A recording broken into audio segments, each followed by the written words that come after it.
3 দিনের সফরে ঢাকায় পাকিস্তানের উপপ্রধানমন্ত্রী ইসহাক দার এর সাথে বৈঠক করেছে এনসিপি ও জামায়াত। বৈঠক শেষে এনসিপি নেতারা সাংবাদিকদের জানিয়েছেন ৭১-এর ইস্যু সমাধান করা উচিত পাকিস্তানের। এই বিষয়টি সমাধানে দেশটি প্রস্তুত বলেও জানান এনসিপির মুখ্য সংগঠক নাসির উদ্দিন পাটোয়ারি। তবে জামায়াতের নায়েবে আমির সৈয়দ আব্দুল্লাহ মোহাম্মদ তাহের জানিয়েছেন ৭১-এর অমীমাংসিত ইস্যু নিয়ে তাদের সাথে আলোচনা হয়নি। এই ইস্যুটি রাষ্ট্রীয়ভাবেই সমাধান করতে হবে দুই দেশকে। এদিকে পাকিস্তানের উপপ্রধানমন্ত্রীর সাথে বিএনপি প্রতিনিধি দলের বৈঠক চলছে। মনির হোসেন তপু রিপোর্ট। ১৩ বছর পর শনিবার দুপুরে বাংলাদেশে 3 দিনের সফরে আসেন পাকিস্তানের উপপ্রধানমন্ত্রী ও পররাষ্ট্রমন্ত্রী ইশাক দার। বিকেলে পাকিস্তান এম্বাসিতে বিভিন্ন রাজনৈতিক দলের সাথে বৈঠক করেন তিনি।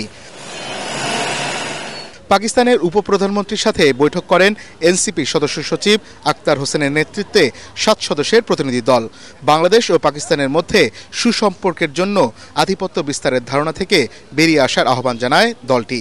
বাংলাদেশের সাথে পাকিস্তানের সম্পর্ক বৃদ্ধির ক্ষেত্রে, যে কোনো ধরনের সম্পর্ক বৃদ্ধির ক্ষেত্রে অবশ্যই 71 ইস্যু ৭১-এর ইস্যুকে অবশ্যই ডিল করা উচিত। আমরা সে প্রসঙ্গ তাদের কাছে উত্থাপন করেছি এবং বাংলাদেশের সাথে পাকিস্তানের শিক্ষায়, তারপরে অর্থনীতিতে এবং সংস্কৃতিতে যে সম্পর্ক উন্নয়নের জায়গাগুলো রয়েছে সেই জায়গাগুলোর বিষয়ে আমরা তাদের সঙ্গে কথাবার্তা বলেছি।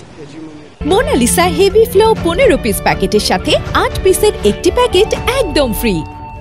জামাতে ইসলামীর 5 সদস্যের প্রতিনিধি দলও বৈঠক করেন পাকিস্তানের উপপ্রধানমন্ত্রী ও পররাষ্ট্রমন্ত্রী ইশাক দারের সাথে। অমীমাংসিত বিষয়গুলো মীমাংসা করে আঞ্চলিক বাণিজ্য উন্নয়ন ও সার্ক সক্রিয় করার জন্য দেশটির প্রতি আহ্বান জানিয়েছে জামাতে ইসলামী। আমরা সকলেই মনে করি যে এই রিজনে সকল নেইবারিং কান্ট্রির সাথেই আমাদের সুসম্পর্ক থাকা দরকার, বন্ধুত্ব, এবং সেটা ব্যাপারে আমরা জোর দিয়েছি, ওনারাও জোর দিয়েছে। এ সময় প্রতিবেশী সব দেশের সাথেই সুসম্পর্ক বজায় রাখার উপর গুরুত্ব দেন জামাতের নায়েবে আমির সৈয়দ আব্দুল্লাহ মোহাম্মদ তাহের। মনির হোসেন তপু, এটিএন বাংলা, ঢাকা।